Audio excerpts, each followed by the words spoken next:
all the gin joints in all the towns in all the world. She walks into mine. Frankly, my dear, I don't give a damn. There's no crying in baseball. You talking to me? I'm gonna make him an offer he can't refuse. Wait a minute. You ain't heard nothing yet. Do I feel lucky? Well, do you, punk? I love the smell of napalm in the morning. You can't handle the truth! You're gonna need a bigger boat. Hello and welcome to the Old School Movie Club podcast. I am Sean, joined with my friend Kevin Levine. Kevin, how you doing this morning? Pretty good. A little tired again, but yeah, it's all right. I'm tired. We kind of had to get up and do this early because I've got to travel today. Yeah, you're traveling. I woke up like 30 minutes ago, and you woke up like 30 minutes ago, and both a little groggy, but we'll get through it.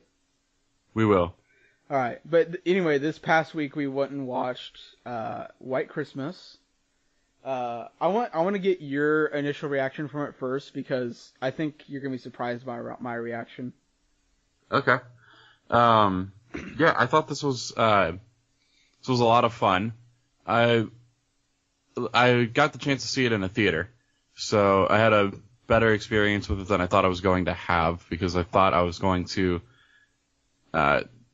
not enjoy the romantic comedy side of this film. I thought it was going to be kind of cheesy and cliche, and it was at times, but it was also a really heartfelt romance there that I was able to get behind.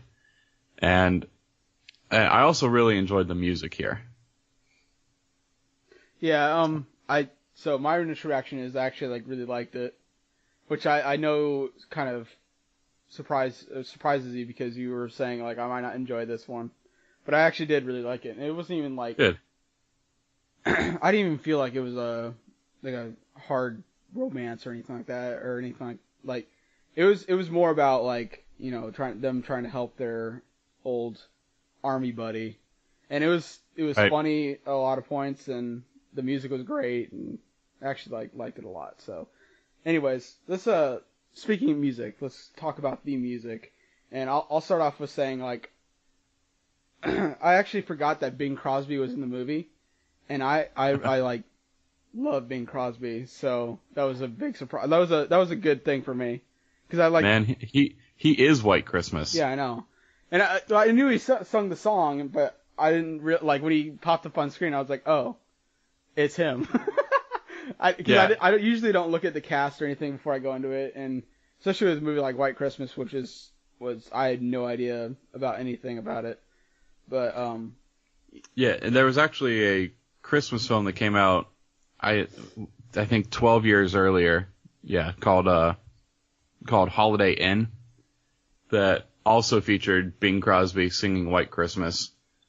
And I guess this one, White Christmas, was supposed to be kind of based on Holiday Inn. Because again, this was set around the holiday times. This one is set at an inn. And White Christmas, the song, won the Oscar for Best Original Song in 1942. So they weren't able to resubmit it again in 1954 for White Christmas, so they had to submit other songs. So other than Bing Crosby, what did you think about the music? I thought it was really good. I was surprised by Danny Kaye. Me too. I actually really liked Danny Kaye's whole performance in this. He was my favorite in this whole movie. Yeah, I had never heard of him before, and I kind of fell in love with his character the way that I really love Donald O'Connor's character in Singin' in the Rain. They're both kind of that goofy secondary character, but they're there for a reason, and they really care about what's happening. Yeah, and the singing for everyone in this movie is really good. There's 4 main singers in this movie: Bing Crosby, Danny Kaye, Vera Allen, and then Rosemary Clooney. And Rosemary Clooney actually did a lot of the writing and stuff like that for this movie. Yep, and she is the aunt of George Clooney. Yeah, which is actually kind of cool. But yeah, I really like the music in this movie. I don't think there's much to say about that because Bing Crosby is great. And did you have a favorite number in the musical? White Christmas. I mean, White Christmas is classic. Yeah, I mean, I think other than White Christmas, I'd say The Old Man was my favorite. Which is the one that all the military men sing at the beginning and at the end of the movie. I think that one's pretty good too. I didn't really like the sisters one. That was kind of I thought when the comedy of it, like when Bing Crosby and Danny Kaye were doing the sisters thing, I thought it was pretty funny actually.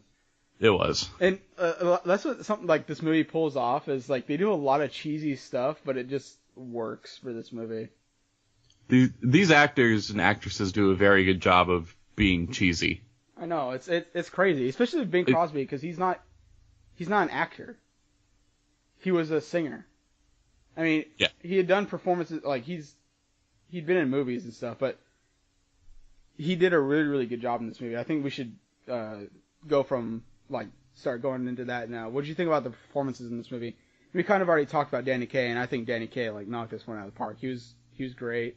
He was the comedic relief in a lot of scenes, and him and Vera Ellen's chemistry was amazing. It was so funny.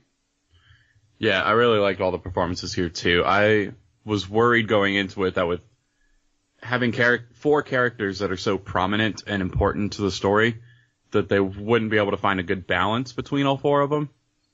But they did a really good job of balancing it, really by not ever focusing on just one of them at a time, but kind of focusing on 2 of them at a time. Yeah, because it was boy girl, like Danny Kaye's joke throughout the entire movie. Bing Crosby, Rosemary Clooney, and Danny Kaye, Vera Ellen. And throughout the whole film, any 2 of them at a time had some sort of story going on between them. Yeah. And like I said, Danny Kaye knocked this out of the park, and what I was saying before, Bing Crosby, for being a singer more than an actor, did a really, really good job in this part, and played that, old, 50s musician, because he was, he played his part, he was basically playing himself in this movie. Yeah. Not the same name, but he still did a really, really good job in it, and his chemistry with all the other actors was, especially with Danny Kaye, was, I think anytime Danny Kaye was on the screen, his chemistry with all the other actors was just so good. Yeah, and he was one that, when he showed up, you would just start smiling right away. Exactly, and he had, that weird, he was, awkward at times, had that weird, squeak in his voice and stuff. It was just, it sold it, and, the whole story of him, he just wants to get some time to himself, so he, tries to get Bing Crosby with this, the girl and stuff, is actually... It's actually really cool. I liked it a lot. I'm surprised by this movie. I didn't know anything about it going into it, and I'm just shocked. I was smiling most of the movie. Yeah, I think I might have had a little tiny bit of a bad theater experience with this. I really enjoyed the film, and I'm glad I saw it in theaters, but it was early on a Sunday morning. Yeah, 11 o'clock or so on a Sunday morning when I went to see it. And there were church groups, there were people from retirement homes, and then there was a whole bunch of little kids. And, of course, the little kids that were in the theater were obviously bored by this. Oh, yeah, of course. So there were little kids running around at the front of the theater in between the screen and the front row of seats. There were other kids running up and down the stairs the whole time, and I had a seat that was kind of right at the top of the stairs looking straight down the stairs. Because there's a little rail there that I could kick my feet up on. Yeah. So that was obnoxious. Why do people bring little kids to movie theaters when they know the movie's not going to interest them? Yeah. There were babies in the theater, too. Yeah, I mean... That's what people do. I don't know. It's just that's the thing with movie theaters, and I'm sure both of us are going to experience that this Thursday when we go see this, Star Wars movie. But that's neither here nor there. So there's a Star Wars movie coming out? Yeah. I had no idea. Yeah. All right, but anyways, moving on in White Christmas because that's what we're talking about. Other than because there's other numbers in this movie other than music and of course the acting because it's a movie. But what do you think about the other performances? Not acting wise or movie, but the dancing and the just because it's a quote unquote musical, but the musicals are more like, they're more performances for the audience, like not the audience of the movie, but the audience, like they're preparing for the show. You know what I'm trying to say? It's not necessarily. I mean, there are some songs throughout the film that advance the characters, or advance the plot, but a lot of the musical numbers. The dancing one and the snow one. Now, I think those are the only two songs that do that, actually. Yeah, so most of the songs in here don't advance plot or character. They just are like little clips from a dress rehearsal. Yeah, exactly. And what did you think about those? Because I actually like really enjoyed like the dancing in this, and it kind of makes me like, I want to go and watch some more old timey performances like this, because like the dancing in like the 50s and stuff was just so like interesting. Well, if you've never seen Singing in the Rain, I highly recommend it. I probably should. Yeah, Singing in the Rain is one of the greatest musicals ever.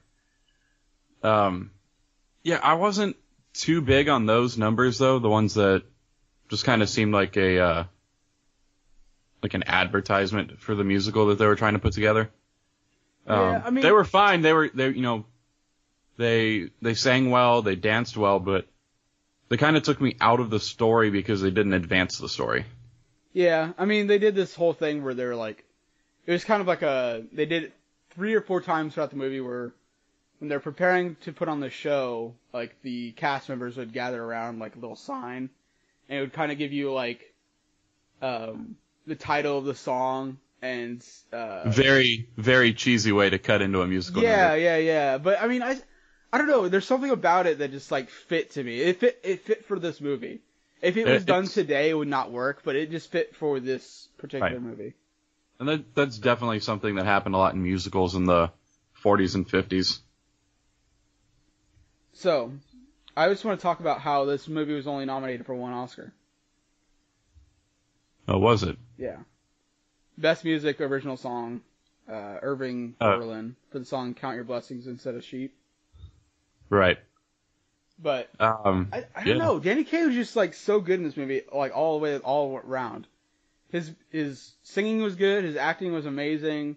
He just brought so much for this. I'm surprised he wasn't nominated for anything. Let me see what else was nominated then. At the 1955 Academy Awards. I'm not saying like he should have won the Oscar. I'm just saying like maybe like a little nod to White Christmas, because like I'm did sure a really maybe good job. I'm sure they might have had like a White Christmas number or something at that ceremony, although that happened at the end of March in 1955, so maybe they wouldn't have had a Christmas song. But yeah, that year was dominated by Marlon Brando's On the Waterfront, which is another classic that's on our list that we haven't seen yet. So, actually, I mean, aside from the awards and stuff, what did you think about like the whole technical side of this movie? So, the cinematography, the writing, the story, the plot. What do you think about that side of this? Because I'd say the plot is pretty weak, but I don't know, something about this movie, it does the plot so well that it doesn't matter that it's so weak. Yeah, it doesn't have much of a plot, but they did well with it anyway. Yeah, I mean, they're like, we're going to do the best we can with this, cheesy kind of romance Christmas movie. And the romance wasn't even like in your face or anything. It was just kind of like a side thing, and a lot of it was funny, like Danny Kaye and one of the sisters trying to, get those other two together, and they're like, oh, we just want them out of our hair, give some time to ourselves. Right. And I thought it was really, really funny, and like the whole story in general, like how they're trying to set up this reunion for their old general and stuff. I thought it was really, really cool, and it didn't really have like a strong Christmas overtone, honestly. And if you were to just watch this, other than obviously the first song in the movie is White Christmas, most of the movie doesn't have to do with Christmas at all. Like they sing about snow one time, and then White Christmas twice. They sing that little 4-part barbershop tag about snow 27 times throughout the movie. Yeah. And but no, you're right though. Like that was one thing I wanted to bring up is because we talked about it last week with Die Hard. Was you want to talk whether about if this is a Christmas movie or not? Right, and I mean this is definitely more of a Christmas movie than Die Hard, but again when I texted you when I left the theater and I said again I think this is less of a Christmas story or a Christmas movie and more of something that happens at Christmas time. See, so now I'm trying to figure out where do we draw the line between a Christmas movie or a movie that happens around Christmas? See, but like it doesn't have like super strong Christmas overtones, but it's like it's like subtly like Christmas movie. Cuz like the whole idea of them trying to do this thing for their general and stuff, and trying to do this good thing and all that stuff is kind of like a, the spirit of giving and stuff like that.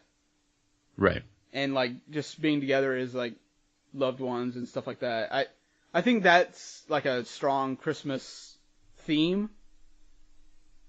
And it's not like they're throwing Christmas in your face and like there's only one scene where they're like say anything really about Christmas, like at the end of the movie, but yeah, well, that final scene in the movie, you've got everyone is dancing and singing around Christmas trees and dressed like Santa and Mrs. Claus and elves. I still would say this is a Christmas movie just because it has those themes of a Christmas movie would. It's not it's not overly Christmas. It's not like cheesy Christmas. It's just I think this is a really good, nice Christmas movie. I don't know. It's not like in your face Christmas. It's more like, oh, it's got these nice themes and stuff that could be related to Christmas. Exactly. Yeah, no, I definitely would consider this a Christmas film too. Yeah, and I mean it's in the title, White Christmas, and like one of the best Christmas songs ever. So probably the best Christmas song ever. I don't know. For me. I mean, Bing Crosby has a lot of good Christmas songs, so. He does, and that voice is amazing. Yeah, that old 50s, like 40s, 50s, 60s style of singing, that's not around today. Like Michael Bublé has it like a little bit, but. Yeah, I would say Bing Crosby he's a crooner. Yeah.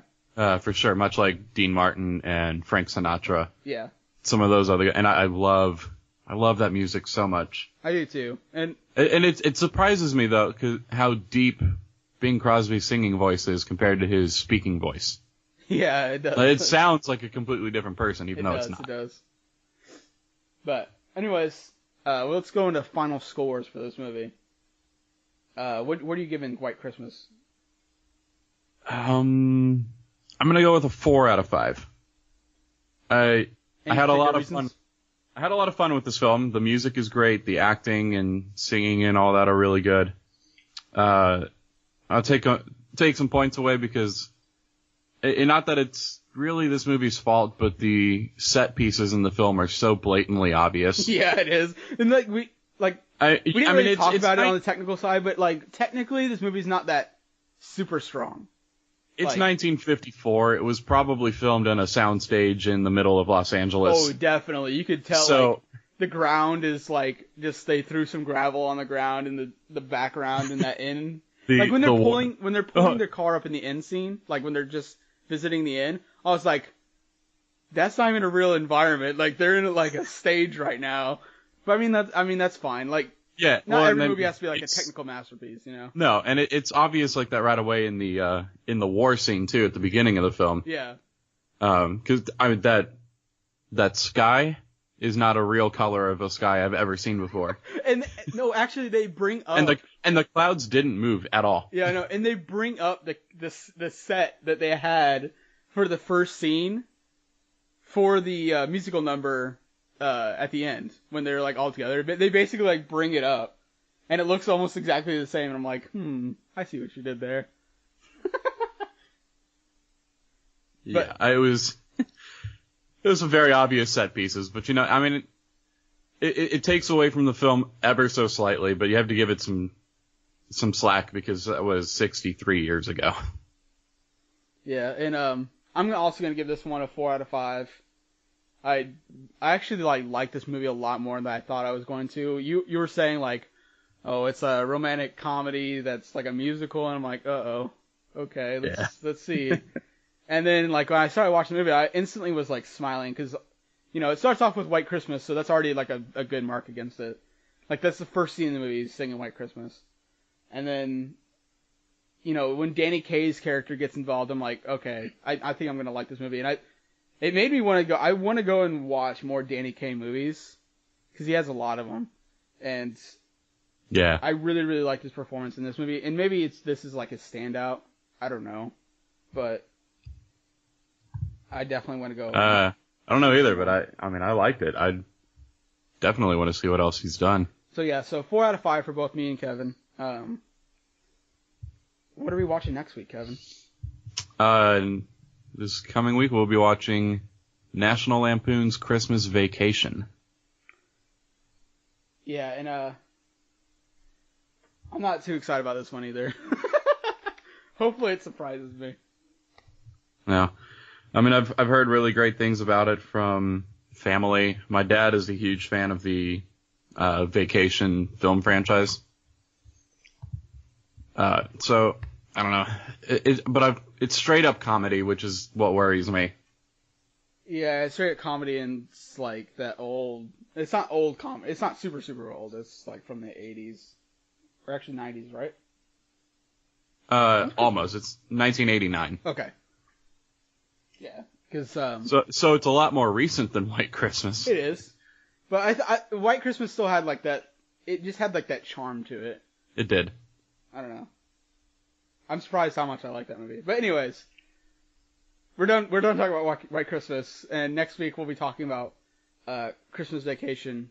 But right now we're gonna end it. Kevin, where can they find you? You can find me on my website, kevwatchedfilm.com, and on Twitter and Stardust at kevwatchedafilm. And you can follow the show on Twitter at OldSkoolMovieSK. All right, Kevin. Go watch movies. Go watch movies.